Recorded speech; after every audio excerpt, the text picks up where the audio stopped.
Good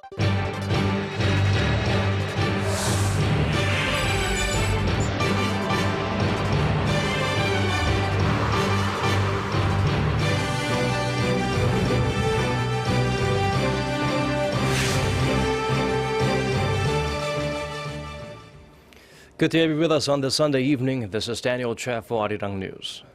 Starting us off is a subject that's usually discussed, but not a lot of results are being born here in Korea. As hard as they try, government measures to boost the economy are not taking hold as quickly as most would like. Heading into next year, the strategy will center around two objectives: fueling domestic demand and reforming the labor market.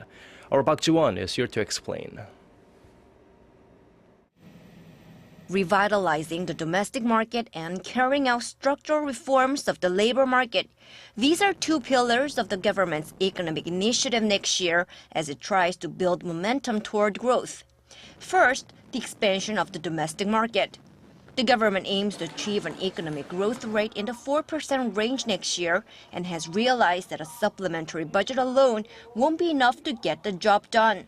So the plan now calls for inducing more large-scale investments from the private sector next year by streamlining the complicated process of the private investment and lowering thresholds for private investments. For example, the government hopes to attract private investment to areas where only the government can invest, such as prisons. However, due to resistance from the opposition, it remains to be seen whether the plans will be realized. Increasing labor market flexibility is another pillar of the next year's goal, specifically reducing the number of temporary jobs and reforming the regular job system. About 1/3 of all current workers are employed on a temporary basis. This means their salaries are lower and that they are placed in a more vulnerable working conditions than their regular counterparts. To get the private sector to transition more temporary employees into regular positions, it hopes to reform the rigid salary systems, especially for high-paid regular workers. However, experts stress that securing enough of a social safety net for the jobless, such as extending unemployment benefits and providing more job training, should also be a priority so as not to decrease domestic consumption. Park Ji-won, Arirang News. More disappointing digits from the nation. The number of elderly Koreans living in poverty is rising at a troubling rate. The Korea Economic Research Institute says the number of elderly households below the poverty line came to 1.5 million last year, and that's more than double the total from the year 2006. Their average income each month, $342. 60% of that total was found to have come from subsidies handed out by the government and non-profit organizations. The report noted that welfare policies for the elderly needed to focus more on providing financial support rather than trying to find them employment. The average age of an elderly Korean citizen living in poverty last year, 78. And responding to recent allegations that some of her former aides have been meddling in state affairs, President Park Geun-hye says it's regrettable that unfounded rumors are obscuring progress on the things that really matter. Speaking at a luncheon on Sunday at the presidential office of Cheongwade, President Park called on the ruling party lawmakers in attendance not to be swayed by the claims and focus on their jobs, namely boosting the economy. She stressed that her top two priorities have been and still is eradicating corruption and improving people's lives. An investigation is underway to determine who leaked internal documents from the presidential office that suggest former aides of the president had been undermining current officials. From Dokdo Island and Japan's refusal to make amends for wartime atrocities to holding North Korea responsible for its provocations, U.S. Congressman Ed Royce was asked to weigh in on a number of controversial issues central to South Korea in a recent interview. His answers demonstrate quite clearly where his loyalties lie. Our Connie Kim has more. An 11-term U.S. lawmaker is making it clear where he stands on a number of issues that have placed South Korea at odds with neighbors. In a wide-ranging interview with Seoul-based Yonhap News Agency, Congressman Ed Royce, who is chairman of the House Committee on Foreign Affairs, said that understanding the past is key to understanding the present.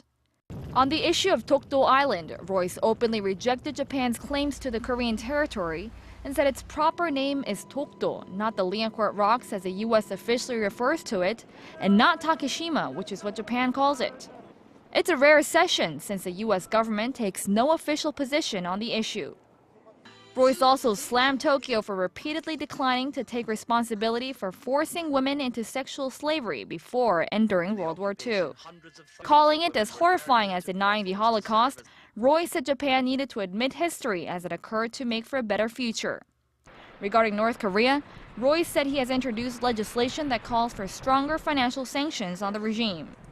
The North Korea Sanctions Enforcement Act passed the House earlier this year and currently awaits approval by the Senate, although passage is unlikely in this current Congress. If the bill doesn't pass, Royce said he would reintroduce it once the new Congress comes in. In the meantime, the veteran lawmakers in Washington, Seoul, and Tokyo needed to work more closely with one another to maintain pressure on North Korea over its human rights violations and repeated provocations. Connie Kim, Arirang News.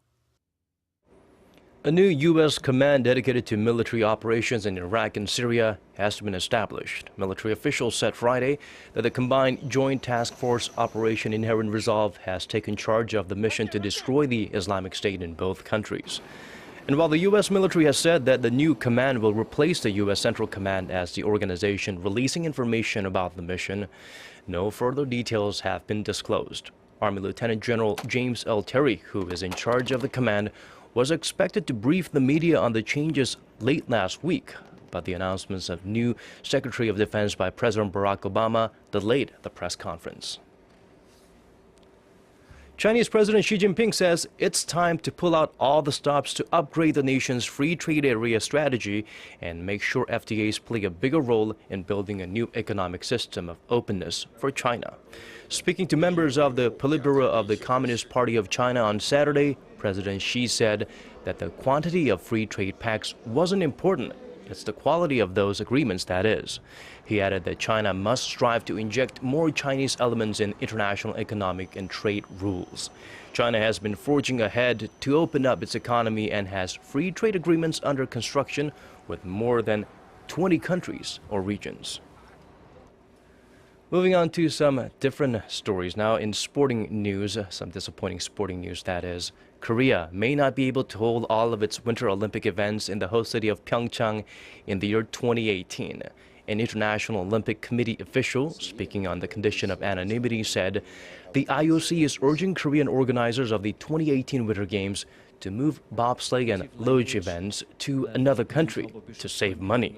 The move, in line with IOC President Thomas Bach's cost-cutting reforms, would save $120 million in construction costs and around $5 million in annual maintenance costs. The events could be moved to an existing venue in Asia, Europe, or North America, but the logical choice would be Nagano, Japan, which is closest to Korea and has experience hosting Winter Games. Korea is reportedly resistant of the IOC's suggestion for many good reasons. Getting access to the high-speed internet can be rather difficult for people living in remote areas of the country. That's especially true for those living near the demilitarized zone that separates the two Koreas. Installing Wi-Fi there presents its own unique set of challenges. But one of the country's largest telecommunications operators has pitched in to narrow the digital divide, and students are reaping the benefits. Our Paul Yi has this report. Taesongdong Elementary School in Paju is located just 1 kilometer from North Korea. At this school, the only one in the demilitarized zone, a smart technology education class is in full swing. The teacher, instead of writing on a chalkboard, uses an ultra-high-definition TV and a smart pen to interact with students. The children have their own tablet PCs to look through the digital materials of the lesson. The young students say that they're impressed by the new educational system. I never had a chance to browse the internet with a tablet PC before. It is very easy to search for information. Mobile carrier KT helped the school install the Giga Internet connection, which is 10 times faster than the existing high-speed internet. The move is part of efforts to roll out the Giga Internet service nationwide and improve competitiveness in telecommunications. The DMZ is an area with a sad history of being divided for 60 years. We hope our Giga Internet service will help overcome the digital divide of education and culture in the area. The advanced information technology aims to help students in remote areas connect to the rest of the world with a message of hope and opportunity. Paul Yi, Arirang News. Now it's time for some weather. Clearer conditions free of snow can be expected in Seoul and most parts of the nation earlier in the day on Monday.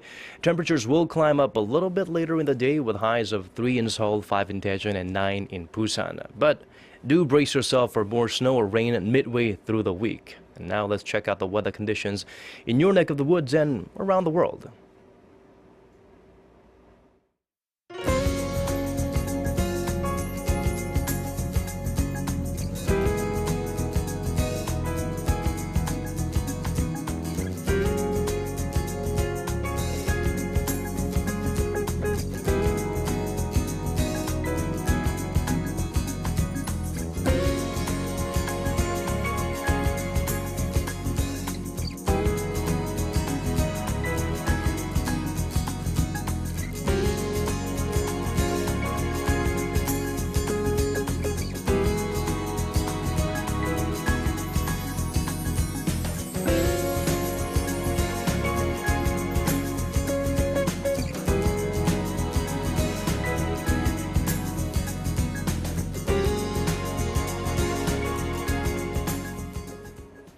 Well, these are the stories we're following at this hour. For more, do join us again at 10 p.m. Korea time. For now, thank you for watching.